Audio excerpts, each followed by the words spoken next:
Okay. Bismillah ar-Rahman ar-Rahim. Nahmaduhu wa nusalli ala rasulihil kareem amma ba'd. Earlier, we discussed the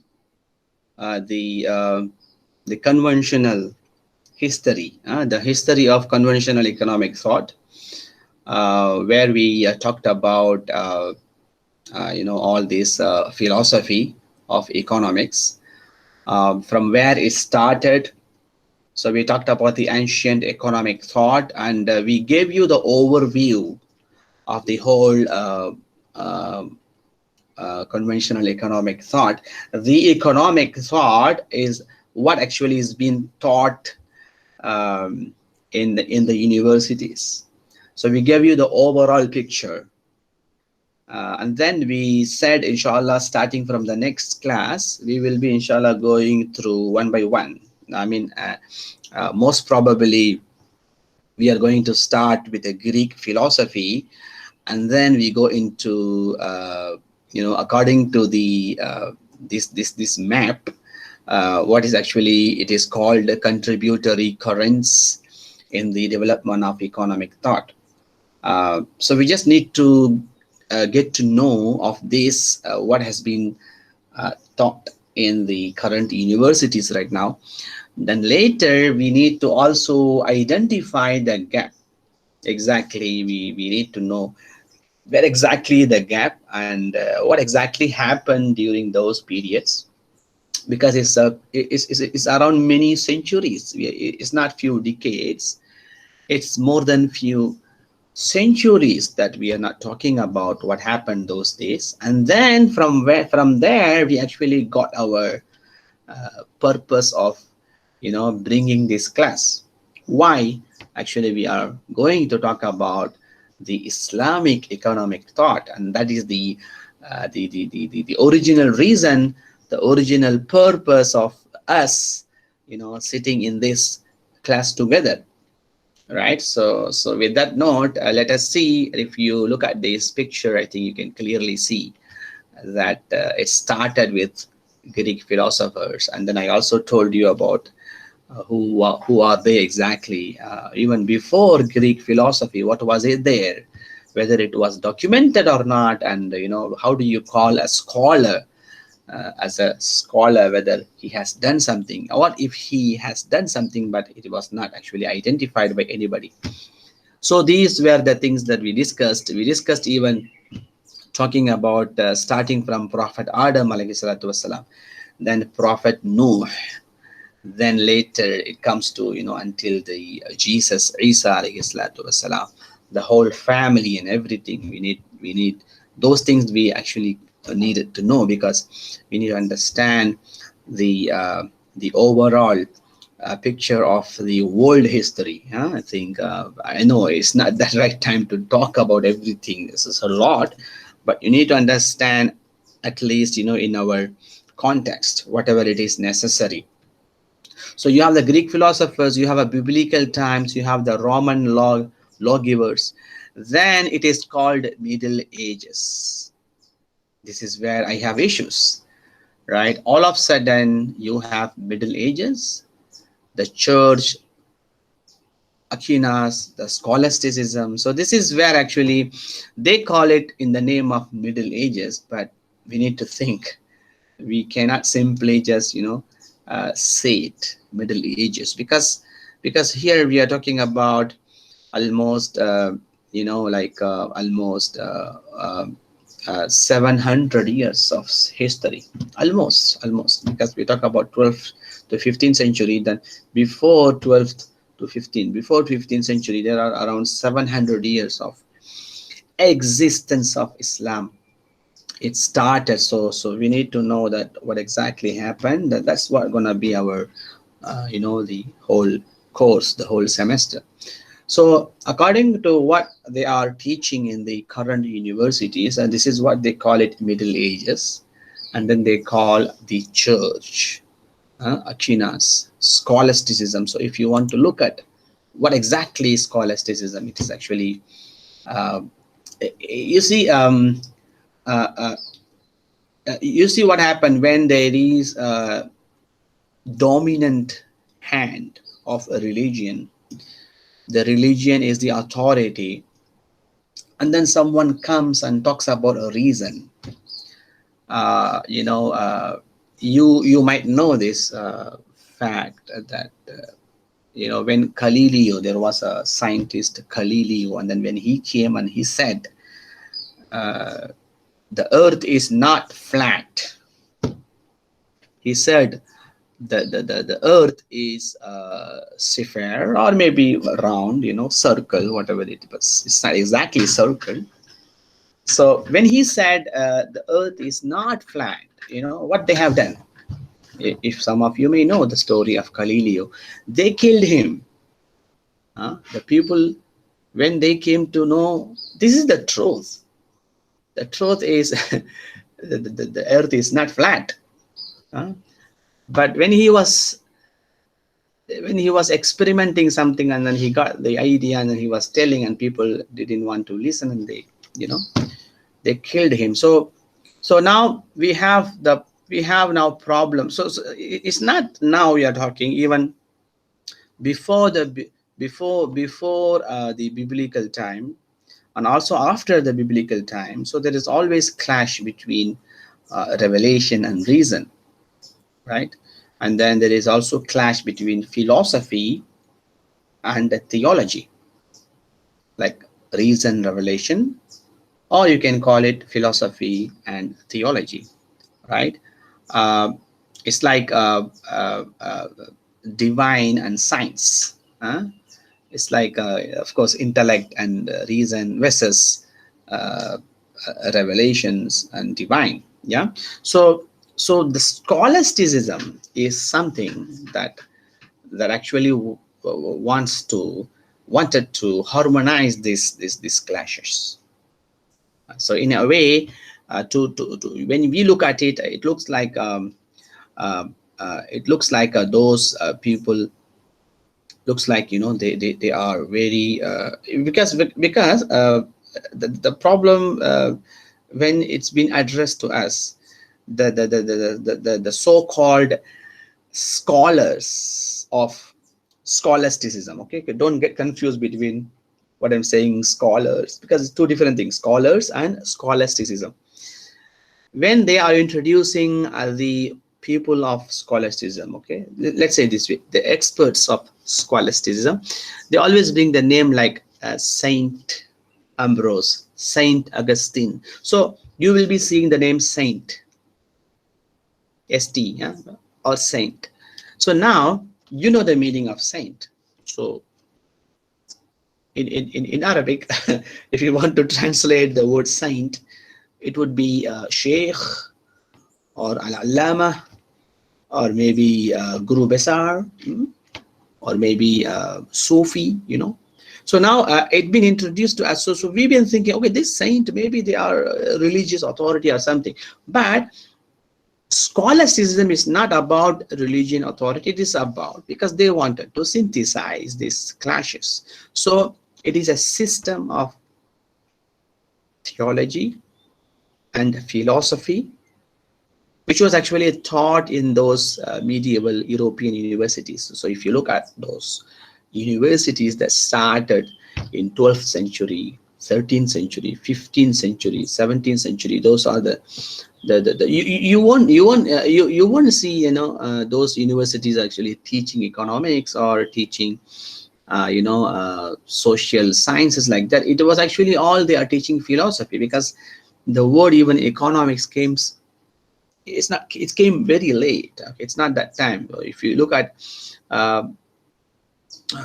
probably I saw something recently that they had some sort of a documentary talking about the old Oxford or Cambridge. You know, they had only one faculty. Today they have hundreds of them, but there is only one faculty. It is actually philosophy. The other one is actually theology. That's all, most probably. So you need to understand that context. Yeah. So it is actually what actually scholasticism is, a system of theology and philosophy taught in medieval European universities. based on, this is the most important part, they teach philosophy based on who? Based on Aristotelian logic. So Aristotle is actually what the source of knowledge for everyone there. And then one side they have the Aristotelian because Aristotle is not a Christian. Aristotle is not even a Jewish. It is considered as a logic, as a logician or logic, you know. So the other side they have the writings of the early Christian fathers, what we call actually shiuch, for example.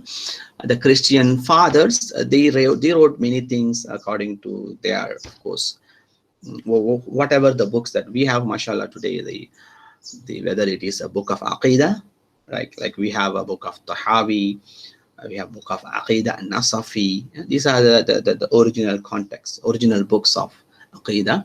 So they also have some other like traditional doctrines.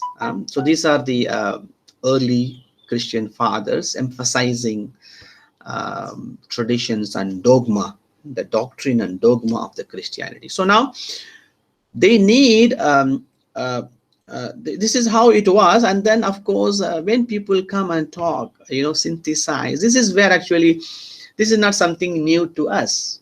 I tell you, maybe someone who doesn't know the history of the Christianity, maybe when you come to know in Islam, when actually whether you have you know, Imam al-Ghazali or Imam al-Razi, you know, when you have Farabi, we have so many scholars, hundreds of them, thousands of them. When they actually want to synthesize the logic into Islamic Sharia, they want to synthesize into Aqidah, for example, logic bring into Aqidah. So there are so many groups of scholars, like for example, which we will inshallah, of course, we are going to study about it later, and just give you an idea. You know, we also have a group of people who actually completely refuse logic in Aqidah. There are people actually who actually completely accept logic. So they accept logic over Aqidah. Some of them accept only Aqidah without logic.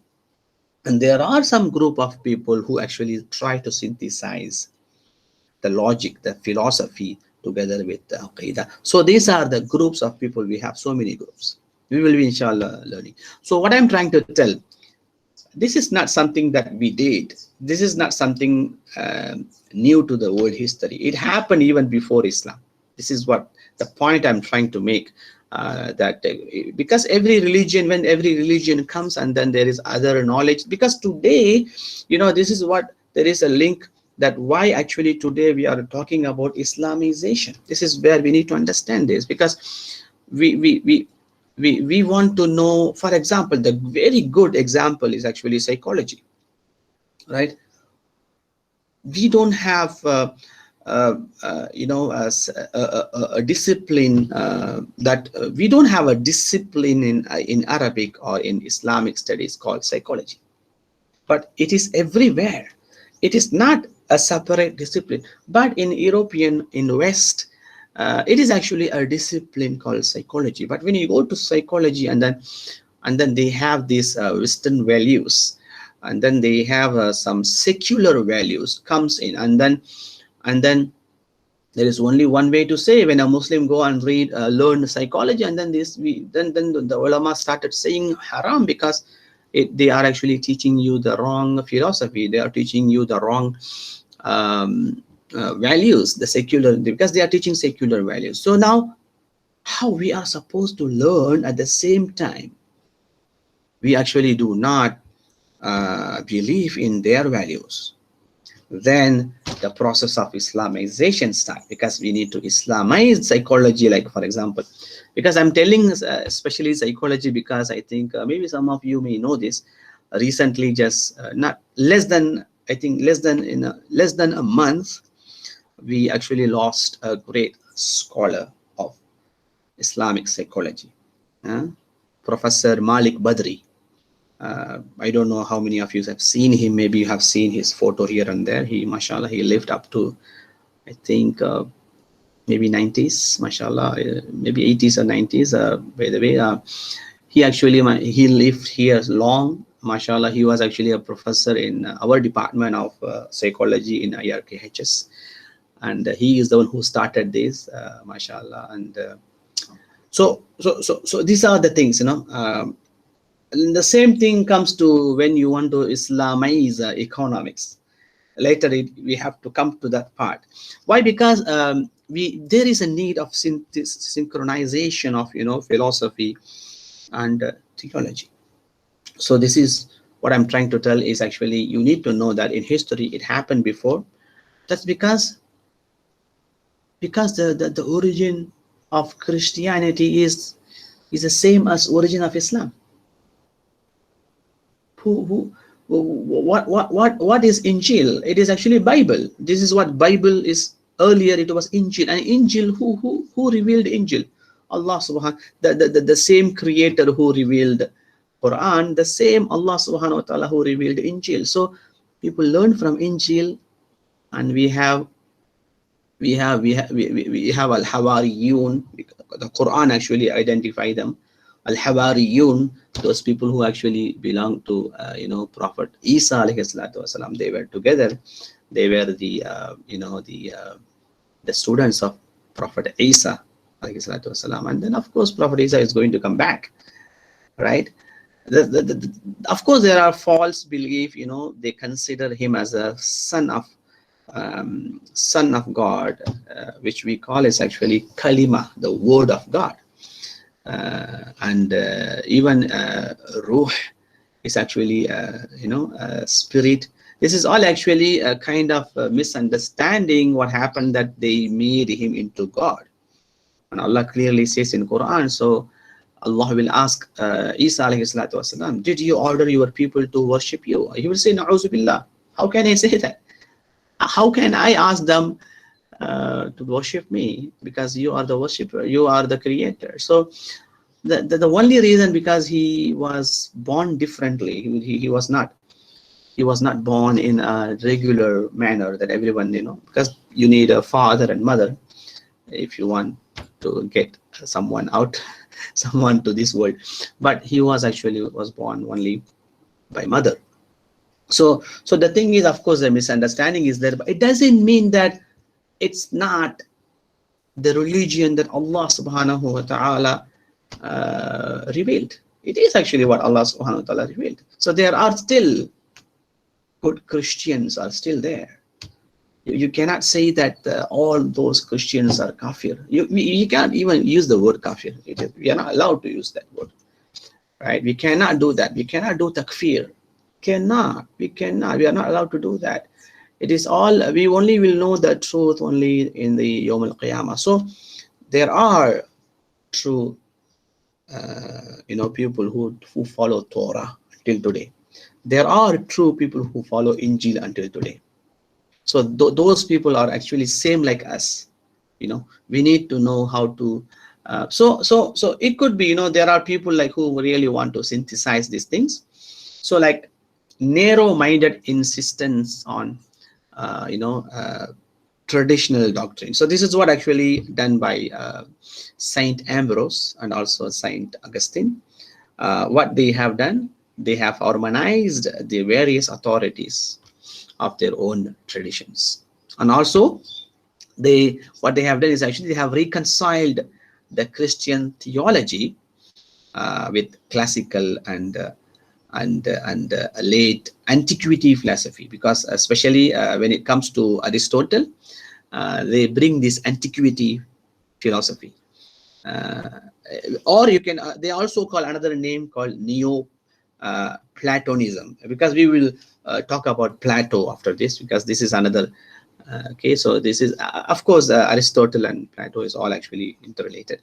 So this is where you have the idea of scholasticism. So you have Middle Ages, the church, Aquinas, Scholasticism. Okay, then starting from 12th to 15th century, the rise of so this is I want you to understand. I want you to just remember right now the word this, like I told you, scholastic, because this scholasticism, the reason I'm giving you more important to this, This scholasticism is actually everything to do with Islamic economic thought.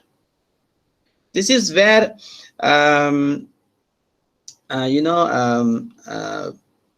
because if you look at the timeline, I told you, if you look at the picture right now, 12th to 15th century, it is actually the rise of national state. So before 12th century, let's say according to their timeline, is actually the entire 1200 years, because Jesus was born in, of course, year 1. So we need to say that all 1200 years or 1500 years, they call it Middle Age, right? So please mark this point. But when it comes to documents, we only see people like Saint Ambrose, Saint Augustine, and those so many saints are all. Those are the people who actually came very. It's not like they came in 7th century or 8th century. They came only in 12th century. So now the question is, if we agree these Saint Ambrose and Saint Augustine are they are the first people who talks about economics. If we agree they are the one who talks about economics, and they learn from Greek philosophers, they learn from Christian doctrine, and they learn from Roman lawgivers, the question is, how did they learn directly from Greek philosophers? Because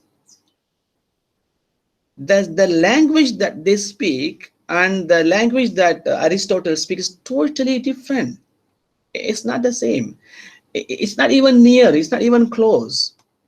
That the language of Bible, the language of Roman, is totally different from this the Aquinas, the scholastic scholars. So now this is where actually we are actually investigating the gap, because there is no proper documentation of economic ideas that came and reached to scholastic scholars.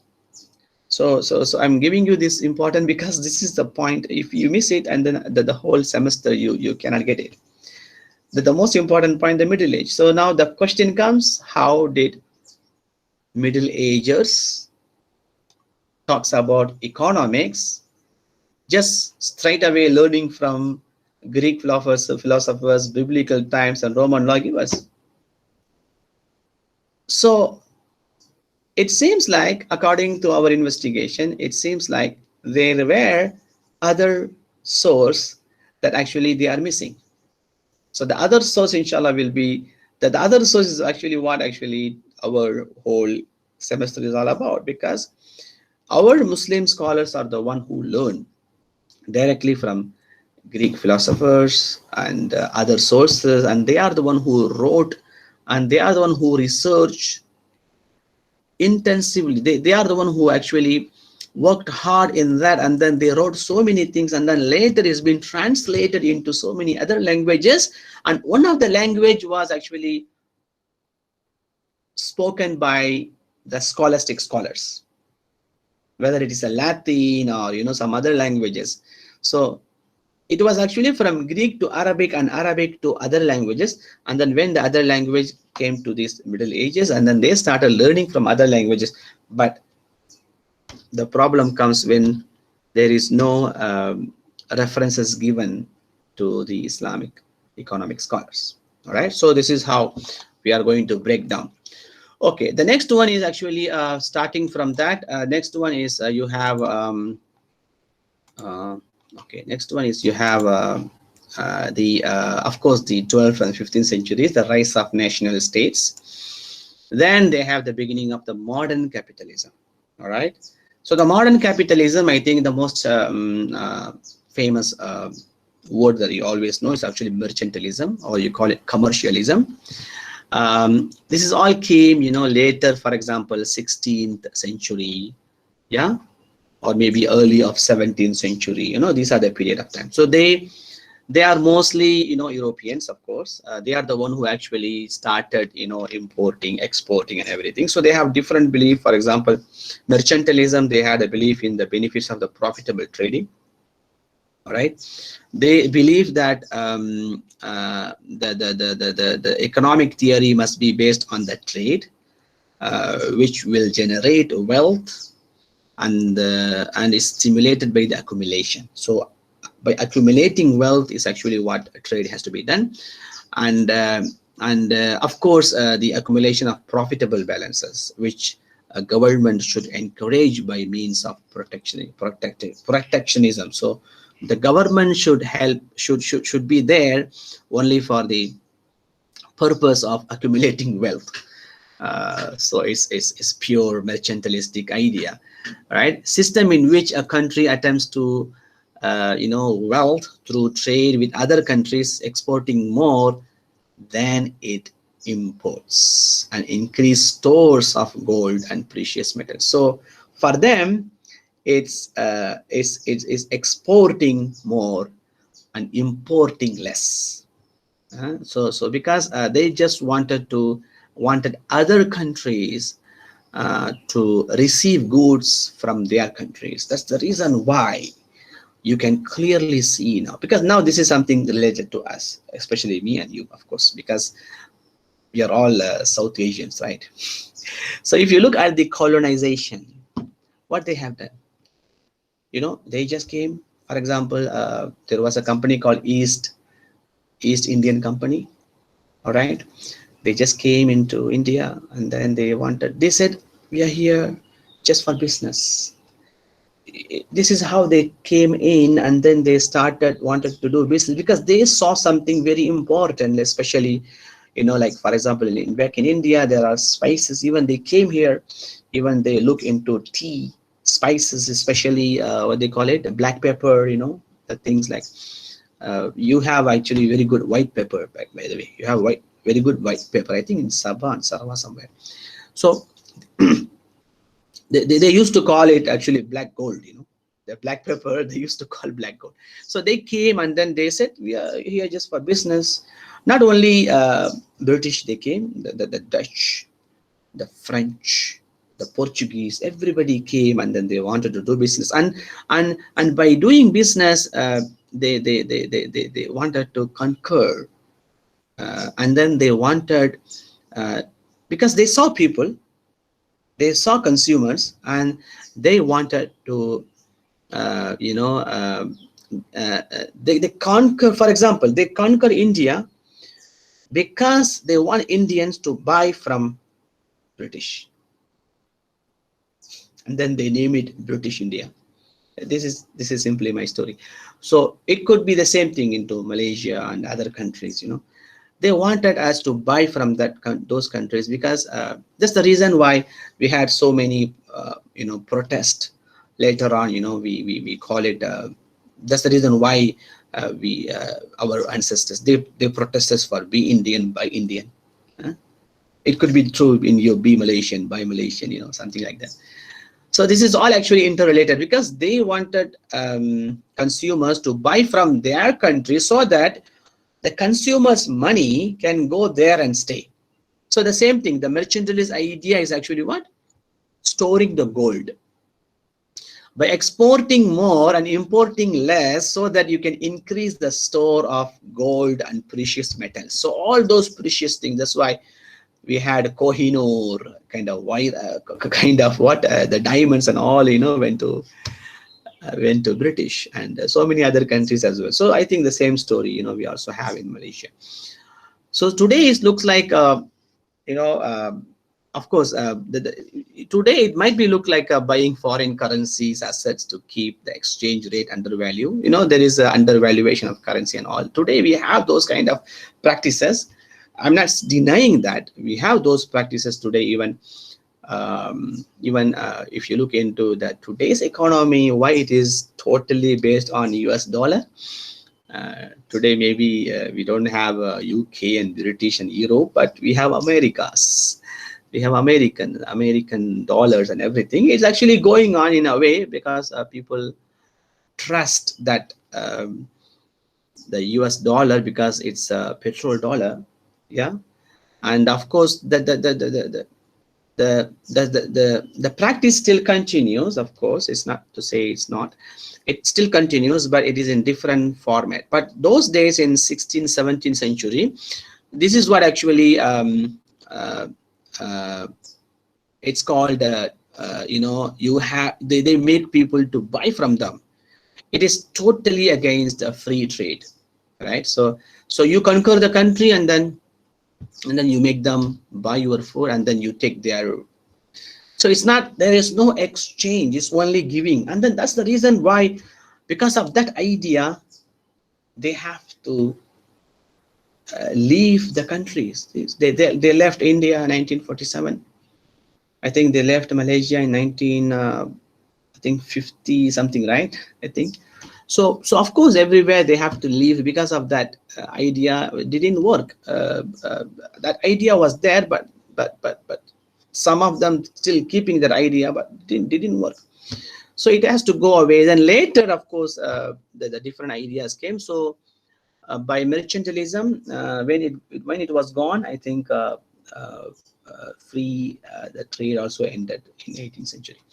Then you have the brothers and sisters, like, they have French Colbertism, you have German Cameralism, yeah, and then Physiocrates. Okay, Physiocrates actually is started by the French economist, what they come into theory that the wealth on nations was derived solely from the value of the land, because this is the opposite of mercantilism, because mercantilism is totally based on the trade. For them, trading is the wealth. Wealth means commodity is actually trading. But when it comes to Physiocrats, they believe in agricultural land, because they wanted to give more priority to agricultural land. Of course, you need to know also the commodity always comes from the land. Okay, let's say you are exporting, you are exporting any whole grains, or you're exporting anything like wheat or rice or sugar, anything, it actually comes from the agricultural land, right? But they wanted to make sure the land is a source of all wealth, and they are the first one to see the labor as the sole source of value. This is something, something very good. It's like coming out from slavery, because when it was mercantilism, it was actually totally labor was not considered as a source. It was actually slavery. You have to work. It's like you have to do all these things. But when it comes to Physiocrat, they saw the labor as the sole source of value. Yeah, so this is how it started. But later, I think what happened when Adam Smith came up with Wealth of Nation. Yeah, so he when he came and he talks about everything like free trade and laissez-faire and these kind of theories, and everything that we learned so far today is all came from Adam Smith. So but Adam Smith just didn't come overnight and talk about all this. Yeah, so because it was actually a continuity of what happened before, and what happened before is actually continuity of what happened even before that. Yeah, so we just need to keep that in mind.